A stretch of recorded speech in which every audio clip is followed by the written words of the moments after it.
Si Jelay may niyayaw na naman. Sige, maganda to para may content ako, day. Go lang, day. Diba ito gusto nyo, contentan? Go ahead. Sarty ay sumagot na sa ating hamon. But sadly, hindi siya pumasa. Sabi niya, lugi siya. Ako naman, pareho lang naman tayo ma'am, 1 month pa lang din naman ako nag-iisa.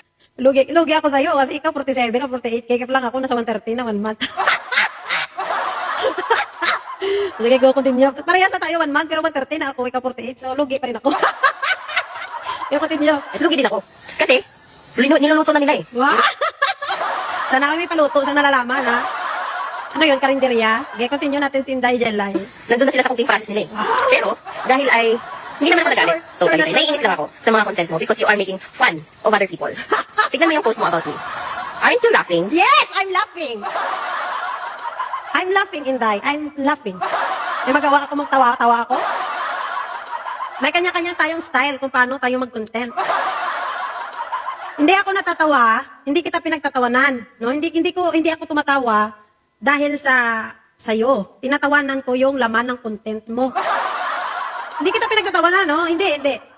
Ang pinagtatawanan ko yung laman ng mga pinagsasabi mo sa video mo. Na parang sure ka na kaayo na para kang investigador. Na feeling mo talaga alam mo talaga na ito si Madriaga sinungaling to. Kasi ito daw magpapatunay si Numo, asawa ni Numo. Kaya ako natatawa sa'yo. Feeling mo yada investigador ka nga daan. Oh, pakinggan pa natin kung bakit naiinis pala siya sa akin. Alam mo kung naiinis ka sa akin, madali lang problema mo, i-block mo ako, ganun. Hindi ako naiinis sa'yo. Alam mo kung bakit kinontent ko yon? Dahil gusto kong ipakita sa'yo, Day, na hindi pa yan na-prove na nagsisinungaling si Madriaga. So, wag mo na tayong mag-conclude, wag mo na tayong mag-jump into conclusion na para talagang sure na tayo na nagsisinungaling siya kasi hindi naman tayo investigador. Wala pa nga sinasabi yung mga nag-iimbestiga dyan, tapos ikaw meron ka ng conclusion, ay wow, advanced technology ang mind mo, brain cells mo. Yun lang yung kinaiinisan mo kasi patawa-tawa ako. It's part of my content. Kung ayaw mo niyan, pwede skip mo or i-block mo. Okay, continue natin. Masama pa lang loob dahil patawa-tawa. Seryoso ba, Ping? Seryoso? Di ba pinagtatawanan mo yung video ko? Sa lahat naman ng videos ko, wala akong pinagtawanan na content creator. Kaya mali po kasi kayo ng taong ginawa ng content. Ang babaw mo naman, Jelay. Ang KJ mo naman, Day. Ay, ang KJ nito si Jelay. Ayaw niya pala na masaya. Gusto niya seryoso tayo dito. Ayaw na patawa-tawa. Gusto niya talaga serious. Ay. So, pala desisyon ka, te. Ha? Pala desisyon ka sa buhay mo. Kung ikaw ayaw mo niya tumawa sa imo nga vlog ya, ay wag mo akong idamay. Ha? Kilala na nila ako kung paano ako mag-vlog. So, kung nasasaktan ka at hindi mo gusto yung vlog ko, ay day, i-block mo, day. Very simple, very basic ang sagot sa isa iyong problema. Okay, continue natin si Inday Jelay. Ayoko yung ginagawa na ko ng katatawanan. Well, sa mga nagko-comment, Ate, totoo ha, ito totoo. Hindi kita pinagtatawanan, yung pinagtatawanan ko yung yung laman ng content mo. Ha? Yung laman ng content mo. Sige, continue. okay lang. Pero pag ikaw ay content creator, huwag mong gagawin katatawanan yung ibang tao. Ay, ano ni siya? Ano? Ano daw? Pwedeng mag-comment ang iba, pero ako wala akong karapatan na pagtawanan ng ibang content creator. Actually, hindi ko sila pinagtatawanan, natatawa lang ako sa laman ng content nila. Hindi yung mamisikal ako dyan or ano ba tinutukoy mo kasi? Ha? Nainis ka pala sa tawa ko. I-mute mo na lang kung gusto mo. Dahil lang sa content nila. Pwede kang mag-comment, it's fine. Diba? Sabi mo nga, normal sa mga content creator na i-content yung iba. Ginanakaw yung videos ng iba. So dapat pala parang huli-huli tayo dito pag mag-vlog tayo, dapat gayahin natin siyang Abi, Mari. Alam mo dahil, bilang isang content creator, kanya-kanya tayo ng estilo at teknik kung paano tayo makakatch ng viewers. So, kung yung problema mo is yung pagtawa ko or the way ako mag-deliver ng aking content, hindi ko na yung problema. Ikaw ang may problema dyan. Ikaw ang mag-adjust, ikaw yung nanonood sa akin tapos ako yung pa-adjustin mo, sino ka? No? Yan na yung trademark ko, hindi nahanap-hanap yan ng mga viewers ko, and then natutuwa ako sa mga comments nila regarding that.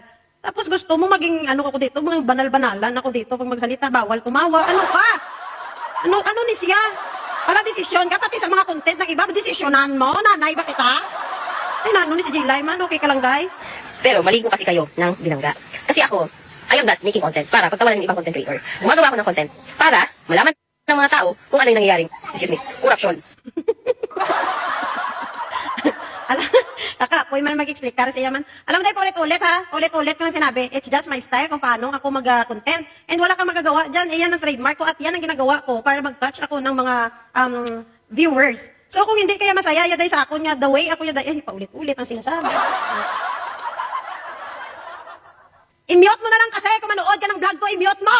Animal, ako pa yung paproblemahin sa animal na to man. Ang kutin nyo. Okay, magkaiba kasi tayo eh. Okay, Hindi ko pinag-iinitan yung earnings mo para Magkaiba maliwanag. tayo. Ikaw na mismo ang nagsabi magkaiba tayo. Tama ka, Jelay, magkaiba tayo. Iba yung style mo, Abi Maria, ka mag-content. Iba din ako, ang style ko mag-content. So walang pakialamanan.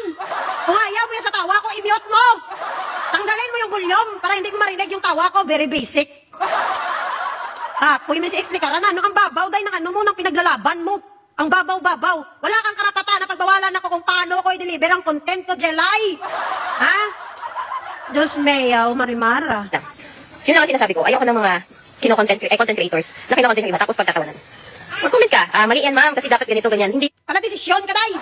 Ako'y ulit-ulit, radandang, tingin mo nga ginasabi, dyan paulit-ulit, din ako nang sagot, animal man yun. Isa lang wala kambal na! Wala kalabot kung paano ko mag-content. Wala kalabot kung paano ko i-deliver ang content ko, period! Ako'y ulit-ulit. Diretso! Pagtatawanan mo. Diba? Kasi, ano yan eh, parang nagiging, ano mo na lang eh. Nangiinis ka lang. Kung naiinis ka, i-skip mo. Bayaan mo sa susunod, magdala na lang ako Biblia, dahil basahan na kita Biblia. Naiinis kayo kung paano ko deliver ang speech ko, ang ano ko, ang aking mga vlog, aking video. Ano problema ko na? Problema mo na! Problema mo na kay hindi mo magawa ang ginagawa ko! Wala nga akong pakialam sa'yo na pag nagawa ka dyan ng video mo gani, daw matulog na ang nanonood sa'yo. Pinoproblema ko ba kung paano ka mag-deliver ng vlog mo, kung paano ka magawa ng vlog mo, kung paano ka magsalita sa vlog mo. Pinoproblema ko ba yon? Content mo, laman ng content mo, yung ano ko, nag-disagree ako. Wala akong pakialam kung paano mo sabihin yung content mo yan kahit para ka magbasa ng Biblia, dyan wala akong pakialam. Kahit parang inaantok na yung nanonood sa'yo, wala akong pakialam, sinabihan, bakit ako paano? Ay, day, dapat ganito ka, day, mag-vlog, day. Dapat ganyan ka mag-vlog. Sino ka? Ay, ano kay mo, Jilay, man? Pati ba naman yan, eh? Talagang lahat na lang pinoproblema mo, sabihin mo, hindi ko naman ano, earnings mo. Ano? Ano sabi mo? Ang sabi mo sa akin, kahapon, nagbablog ako for the money. In-explain ko na sa'yo. Tapos sasabihin mo naman, ngayon sinabi niya dito sa video niya, day, na siya daw nagbablog siya for money. Sasagutin ko yan. I'm not married na Tanvi. Well, kasi ang sabi ni Ma'am Tarty ay hindi siya makakasa kasi lugi daw siya. So, okay lang naman kung hindi siya kumasa. So, Bakit hindi mo sinabi? Ikaw tinatanong ko kung kakasa ka ba, mag-brain battle na lang tayo. Mag-battle of the brain na lang tayo. Bakit hindi mo sinabi sa vlog mo? Kung talagang matapang ka, dito tayo mag-live ka. O, kasahan mo? Dami mong kuda, dami mong hanas. O yung hamo niya daw, wala. may bitch o hindi si Titi Sara, tuloy tayo sa vlog. Tuloy talaga tayo. Bakit hindi mo sinasabi yan sa vlog mo na sinabi ko sa'yo na kung magpresidente si Sara, i-off ko ang monetization ko kay problema mong earnings, di ba? Kasi sabi mo nagbablog ako for the money, hoy, inday for... Ito ha, pakinggan mo ako, Jelay, hindi mo ako kilala. Pero alam ng mga followers ko yan sa TikTok at mga kaibigan ko na nagbablog ako dati sa TikTok, kinukuha ng mga content creator yung mga videos ko. Nagmi-million views na sila sa Facebook. Ako, nandun ako sa TikTok, never akong lumabas dito sa Facebook. Kung pera ang gusto ko, dahil sana matagal na ako nag-Facebook. Kasi alam kong may pera sa Facebook, wala namang pera sa TikTok eh. Unless na kung bigyan ka ng gift dyan at marami kang followers yun, mamonetize ka. Ang aking TikTok is 8,000 followers lang ngayon eh, kasi naka-private yun ngayon. 8,000 followers lang yun, pero nandun ako sa TikTok. Ang ginagawa ng mga vlogger, ninanakaw nila yung mga videos ko at ina-upload nila sa Facebook. Ngayon, Inday Jelay, kung kwarta ang gusto ko, dahil sana marami na akong income. Hindi ako lumabas sa Facebook. Lumabas lang ako nung sinabi ni Sara Duterte. Ako, si Sara Duterte, tatakbong presidente sa 2028. Sabi ko yun, di puta, hindi pwede. Hindi pwede na uupo na presidente, bupols! Ha? Kaya ako nandito sa Facebook. Eh, noong una, hindi naman ako nag-expect na mamonetize ako, kuya. Eh, noong una, nasa Kuwait ako eh. Nasa Kuwait ako, kaya never ko nag-expect na mamonetize ko. Ang ina nito, pinoproblema mo pa yan. Oh, ano pa yung sinasabi ni Ray? Para na akong inaantok sa ano mo. Ganun ang nangyayari kasi walang kumasa eh. Diba? Hindi siya kumasa. So, ang sabi Ikaw ang hindi kumakasa, puro kadada. Ngayon, tinatanong kita, kakasa ka ba? Mag-battle of the brain tayo sa live. Kakasa ka ba, Jelay? Ato ha, ayoko kasi paulit-ulit ng content sa totoo lang. Sinasabi ko yan paulit-ulit. Ayoko, isa, dalawa, tatlo na content sa isang tao. Tama na, Kuya Day. Pero ikaw parang gusto mo araw-araw tayo magbardagulan. Ha? Ano ni? Hindi ko, ulong ka. niya sa kanyang video ay saka na daw siya mag-delete ng kanyang page. Bupols talaga. Sinabi ko ba i-delete tong page ko? Ay, napaka-fake news ka talaga, Day. Hindi ka nakikinig. Ha? Ang hina ng ano mo, ang hina ng utak mo para dito. Sabi ko, hindi ko i-delete ang page ko, i-off ko ang monetization kayong problema mo, earnings. Nakinig ka na lang ng video ko, hindi mo pa talaga tinama, fake news ka talaga. Halata ka, Giday. Halata ka na fake news, peddler ka. Kapag kasi si Sara ay naupo bilang presidente, gano'n sabi niya. So, okay naman ako doon, wala namang problema. Basta yun lang, pinaliwanag ko lang na, so dear Kati, alam ko naman na you are just making money too. You're just making money to. Tapos sasabihin niya, parehas tayo gumagawa ng pera, ng ano para magpira. Talaga to. Ano to sa sinungaling talaga. Kagaya ko, gusto ko lang din naman kumita. Oh, yan ang sinasabi natin. Kagaya ko, na kayo gusto rin kumita, magkaiba kayong prinsipyo. Di ba ako kilala? Ako kilala ako ng mga nakakalo na sa akin simula noon sa TikTok lang, day. Ha? Kung gusto ko pera, day, dapat tagal ako dito sa Facebook daw. Baka madaming na akong pera, day. Ang mga gumagamit ng content ko simula noon last year, bunggaday, ang kanilang mga views day umaabot ng milyon. Kung yun ang gusto ko sa Facebook, sana marami na akong income. Marami na akong followers. Ha? Tigilan mo kung sinasabi mo magkaiba tayo ng prinsipyo. Sino ka ba para husgahan ako? Para alam mo kung ano talaga yung prinsipyo na pinaglalaban ko? Masyado kang judgmental. Ikaw lang yon. Eh yung lumalabas ang bunganga mo is exactly tinutukoy mo yung sarili mo. Pinapira kaya Jelay. Kaya nga kahit fake news, pinapatos mo eh. Magpipiling ka na investigador ka for the clout. Tigilan mo ako, day. Tigilan mo ako, Jelay. Ito na lang, para wala nang ano, tama na ng video mo, nauumay ako. Ito ang hamon ko sa'yo, Jelay. Hinahamon kita nga mag-live ka, aakyat ako sa live mo at magdebatihay na lang tayong dalawa. Para tapos ang laban ka, kung hindi ka ulit-ulit tayo content yan. Alam mo, ano ko, napapagod ako sa ganyan, ulit-ulit content sa isang tao. Ay, napagpagod ako yan. Kung gusto mo, mag-live ka, aakyat ako, mag-set tayo ng date, mag-set tayo ng time na available tayong dalawa, tapos doon tayo magbardagulanay. Tigilan na natin itong content. Ano to, gagamitin? Ako ata gagamitin mo for the clout eh. Kasi between you and me, mas madami na akong followers kaysa sa'yo. Between you and me, mas marami ang gumagamit sa mga videos ko at pinapakalat ng iba't ibang vlogger. Di ba? Tigilan mo ko, day. Ngayon, I dare you. Ito, sagutin mo, wag ka na magdaming kuda. Oh, mag-comment ka dito kung lalaban ka, ano na lang tayo, battle of the brains na lang.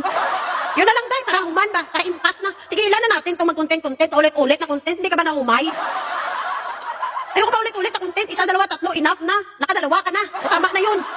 Oh, itong hamon ko, last na hamon ko sa'yo, Jelay. Kung talagang may prinsipyo ka, pinaglalaban mo talaga yan, I dare you, mag-battle of the brains tayo.